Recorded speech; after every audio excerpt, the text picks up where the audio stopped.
Today we'll be working in my workbook called Journey to Mount Sinai, Exodus 13 through 19. And we are now going to be working on chapter 10. And they have traveled a long ways from Israel, from Egypt. Let's look at the map to be able to see. They go from Goshen to Ramses to Succoth, and that was all in the prior book. And then from Succoth, they go down to Etham, and then to and there they right around there they get stuck, and the Egyptians go after them, and they were able to cross the Red Sea because God dried up the ground, and then the Egyptians in crossing after them get killed as the waters come back onto them. And the whole Israelites are very happy about that. Then they start traveling south. They first get to Moriah, which is had a bitter water, and they needed water. So God told Moses to put a tree in it, a special kind of tree, which made the water sweet. Then they moved on to Elim, which was a land of 40 palm trees and lots of lakes. So it was a really good place to rest. Then they travel along to Rephidim, and in Rephidim, they get water from a rock down in here, and also they fight the Amalekites, which was the last chapter. Now we are going to, when they're settled, Jethro is going to visit Moses, Jethro being Moses's father-in-law. Jethro visits Moses, Exodus 18, 1 through 27. So they're settled. And Exodus 18:1, and Jethro, the priest of Midian, Moses' father-in-law, heard of all that God had done for Moses and for Israel, his people, that the Lord had brought Israel out of Egypt.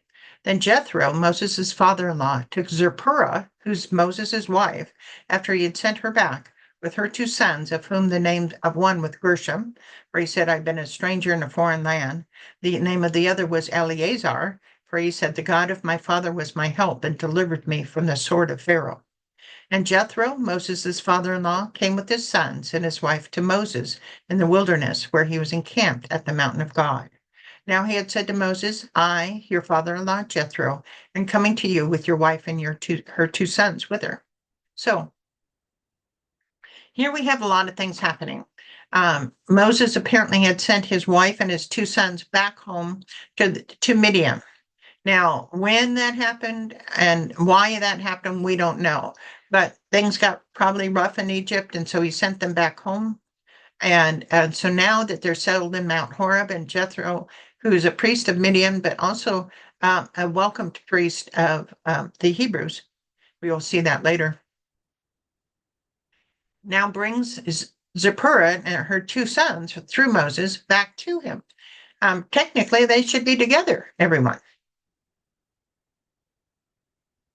So, and he then sends message to Moses that he's coming. So the questions from the last page, and your Bible will be needed here. So, so go ahead and bring out your Bible. But I have the answers right here too.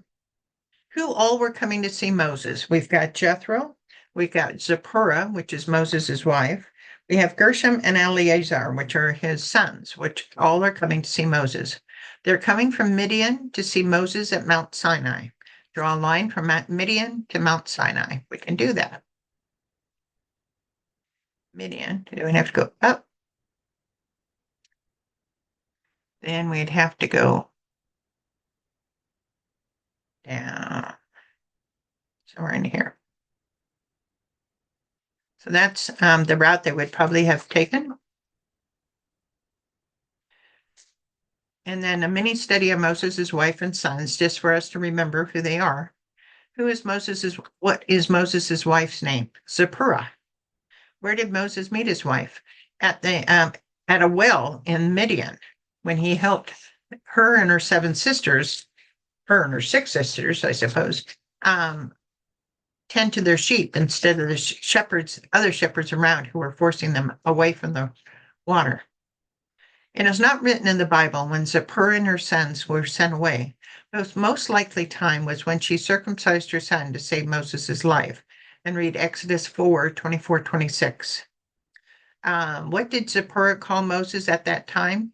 Well, Exodus 4:24-26, of course, is not in this Bible and not in these workbooks. And because it was pretty graphic. But basically, Zipporah called Moses the husband of blood. And why? Zipporah, God had asked Moses to circumcise his son before he moved forward. And so, in circumcising his sons, Zipporah was very upset with that. That was not of their custom. And so she was very upset. And that's probably when she left and went back to Midian with her two sons. But he called her the husband of blood. Zipporah was not Jewish, and she may be more than just a Midianite. What does Miriam call her in Numbers 12:1? Miriam calls Zipporah a Cushite, or some Bibles say an Ethiopian. What are the names of Moses' two sons, Gershom and Eleazar? The first idea of their age comes when Moses decides to return to Egypt to help his people. What does he do with his sons in Exodus 4:20? He sets his two sons on a donkey. This indicates they were young at the time, which means Moses had to have had his sons when he was in his late 70s or early 80s. The sons are part of the Israel, at least in later life. 1 Chronicles 23:14. Now the sons of Moses, the man of God, were reckoned to the tribe of Levi. The sons of Moses were Gershon and Eleazar. Of the sons of Gershon, Shebuel was the first. Of the descendants of Eleazar, Rehabiah was the first. The 1 Chronicles 26:24, Shebuel, the son of Gershom, the son of Moses, was overseer of the treasuries. So they do end up working for the Israelites and being part of the Israelite nation. Now, they may have been of darker skin. Both Ethiopians and Ethiopians tend to be from darker skin. So if what Miriam said was not just an insult, but true, then they may have been of darker skin, which is okay, of course. Exodus 18:7. So Moses went out to meet his father-in-law, bowed down and kissed him. And they asked each other about their well-being, and they went into the tent. And Moses told his father-in-law all that the Lord had done to Pharaoh and to the Egyptians for Israel's sake, all the hardship that had come upon them on the way, and how the Lord had delivered them. Then Jethro rejoiced for all the good which the Lord had done for Israel, whom he had delivered out of the hands of the Egyptians. Did Moses wait, or did he go out to meet his father-in-law? He went out to meet him. This was the customary way to show proper respect. What specifically had Jethro previously heard?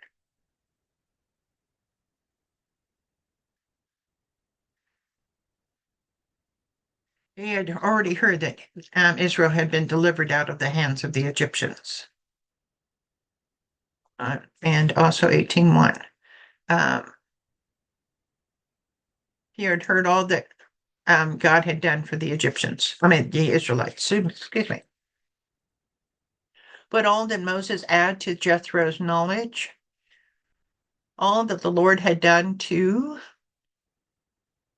Pharaoh and to the Egyptians, all the hardship that had come upon the Israelites along the way, how the Lord had delivered them. So in all the hardships that they faced along the way, he would also have been saying how God had delivered them from each hardship. The scriptures continue. Exodus 18:10. And Jethro said, Blessed be the Lord, who has delivered you out of the hand of the Egyptians and out of the hand of Pharaoh, and who has delivered the people from under the hand of the Egyptians. Now I know the Lord is greater than all the gods, for in the very thing in which they behaved proudly, he was above them. Then Jethro, Moses' father-in-law, took a burnt offering and other sacrifices to offer to God. And Aaron came with all the elders of Israel to eat bread with Moses' father-in-law before God. Why did Jethro blessed the Lord because it had delivered the Israelites from out of the hand of the Egyptians and the Pharaoh. Explain in your own words how Jethro feels Israelites' deliverance shows that Lord is greater than all other gods. Because he was able to conquer all the different gods of the Egyptians, they were able to pull all the Israelites out of Egypt, 2.4 million people, leave Egyptians without slavery, without all kinds of things. He's definitely can see God's hand in that. What action does Jethro do to praise God for this blessing? Um, he took a burnt offering and other sacrifices to offer to God. Who all came to share a meal with Moses and Jethro? The elders of Israel and Aaron came to eat bread with Moses' father-in-law. Side study with Jethro, who was a priest of Midian, priest to the God of Hebrews, priest to an idol god, or priest to both. The Midianites were descendants of Abraham through Keturah, his second wife. So Genesis 25, 1 through 2. Abraham again took a wife, and her name was Keturah, and he bore him Zimron, Jokshan, Midian, Ishbuk, and Shua. So the Midianites would have had at least some knowledge of the God of Israel. 2. Jethro seems to be respected when he comes to visit the Israelite camp. He is given the customary honor of being welcomed before he got to the camp. He is allowed to officiate over a sacrifice for the God of the Hebrews, and Aaron and the elders come to eat bread with him. So several ways we see that they are respectful to him. So he must have been positive toward God. Exodus 18:7. So Moses went out to meet his father-in-law, bowed down and kissed him. Exodus 18:12. Then Jethro, Moses' father-in-law, took a burnt offering and other sacrifices to offer to God.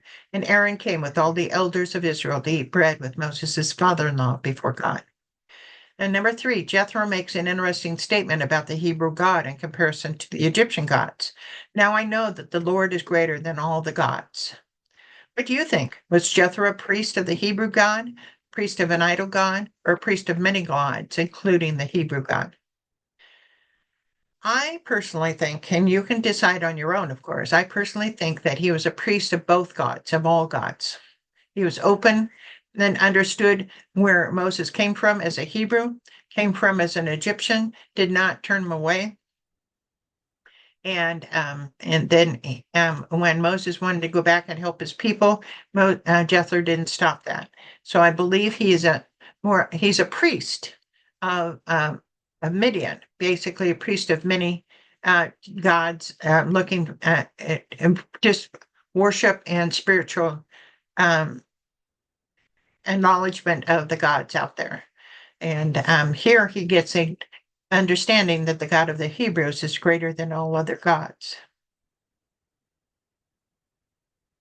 Exodus 18:13. And so it was, on the next day, that Moses set to judge the people, and the people stood before Moses from morning till evening. So when Moses' father-in-law saw all that he did for the people, he said, "What is this thing that you are doing for the people? Why do you alone sit, and all the people stand before you from morning till evening?" And Moses said to his father-in-law, "Because the people come to me to inquire of God. When they have a difficulty, they come to me, and I judge between one and another. I make known the statutes of God and his laws." How long during the day was Moses arbitrating disputes? Morning till evening. Why do the people come to Moses to solve their problems? Because they want to know, to inquire of God to solve their problems, which is actually a good thing. What does Moses make known? What God's he make known the statutes of God and his laws. What was God's promise that the people followed his commandments and statutes? If you look back, it's that they wouldn't get the diseases that befell the Egyptians. In the morning, who is watching all this and who wonders what is going on? Jethro. Exodus 18:17. So Moses' father-in-law said to him, "The thing that you do is not good. Both you and these people who are with you will surely wear yourselves out. For one thing, this is too much for you. You are not able to perform it by yourself. Listen now to my voice, and I will give you counsel, and God will be with you. Stand before God for the people, so that you may bring the difficulties to God. and you shall teach them the statutes and laws, and show them the way in which they must walk and the work they must do. What did Jethro see that he felt was wrong? That Moses alone was solving all the issues, that everybody was coming to him. It was very inefficient. What was Jethro's advice that Moses alone should do? He should stand before God for the people, bring the difficulties to God, teach the people the statutes and laws, and show them the way in which they must walk, and show them the work they must do. Exodus 18:21. Moreover, you shall select from all the people able men, such as fear God, men of truth, hating covetousness, and place such over them to be rulers of thousands, rulers of hundreds, rulers of fifties, and rulers of tens, and let them judge the people at all times. Then it will be that every great matter they shall bring to you, but every small matter they themselves should judge. So it'll be easier for you, for they will bear the burden with you. And if you do this thing and God so commands you, then you'll be able to endure, and all this people will also go to their place in peace. What were the qualities of men that Jethro says should be picked? Able men, fear God, men of truth, hating covetousness, and those are the qualities of the men that should be picked.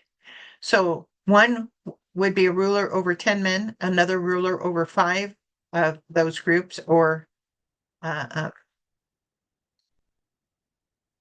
50 men, and then another would be ruler over 2 of those groups, or 100 men, and lastly there'd be a ruler over 10 of those groups, or 1,000 men. If Moses did this, then what did Jethro say would happen? It'd be easier for you. You'll be able to endure, and the people would be able to go to their place in peace. If we had one judge over the whole United States, nothing would ever get done. That's why breaking down into divisions helps a whole lot. Exodus 18:24. So Moses heeded the voice of his father-in-law and did all that he had said. And Moses chose able men out of Israel and made them heads over the people, ruler of thousands, rulers of hundreds, rulers of fifties, and rulers of 10. So they judged the people at all times. The hard cases they brought to Moses, but they judged every small case themselves. Then Moses let his father-in-law depart, and he went his way to his own land. So basically, Moses becomes the Supreme Court, if you want to talk it like that. Did Moses follow through with what Jethro suggested? Yes, he did indeed. What cases came to Moses? The hard cases were brought to Moses. Moses writes later of this event, Deuteronomy 1, 9, 10, and 12 through 17. I spoke to you at that time, saying, I alone am not able to bear you. The Lord your God has multiplied you, and here you are today, as the stars of heaven in multitude. How can I alone bear your problems and your burdens and your complaints? Choose wise, understanding, and knowledgeable men from among your tribes, and I will make them heads over you. And you answered me and said, the thing which you have told us to do is good. So I took the heads of your tribes, wise and knowledgeable men, and made them heads over you, leaders of thousands, leaders of hundreds, leaders of 50, leaders of 10, and officers for your tribes. Then I commanded your judges at that time, saying, hear the cases between your brethren, and judge righteously between a man and his brother, or the stranger who is with him. You shall not show partiality in judgment. So we come to the crossword now. Hopefully I can help you a little better with this crossword than the last time. Here we go. Who is Moses' older son? Gershom.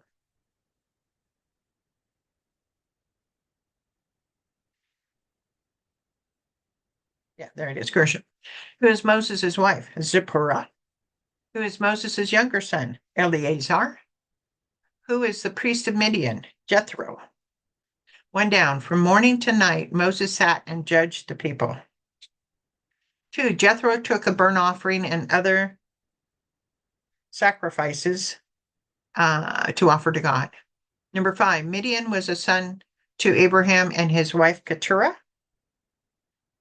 And Aaron came with the elders to eat bread with Moses and Jethro. So that's the end of this chapter. I hope you enjoyed it. Thank you.